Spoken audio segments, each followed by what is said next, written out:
Kind of blew that like a chauffeur. Anyway, I'm getting real geared up for the year end, and we only have 2 more year end planning tips left. So let's jump into it. Again, I'm Jonathan Shenkman, Chief Investment Officer and President of ParkBridge Wealth Management. Today's year end planning tip will cover alternative minimum tax considerations with incentive stock options.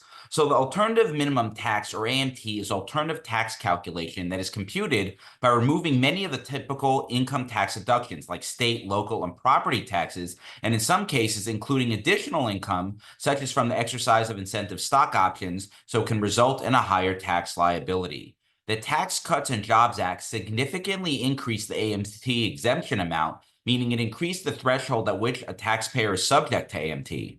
However, this exemption amount will return to pre-Tax Cuts and Jobs Act levels in the event of a sunset, so more taxpayers may be subject to the AMT. A planning tip, given this reality, is regarding the exercise of incentive stock options, or ISOs. ISOs aren't considered to be income for regular tax purposes, but it is considered income for AMT purposes.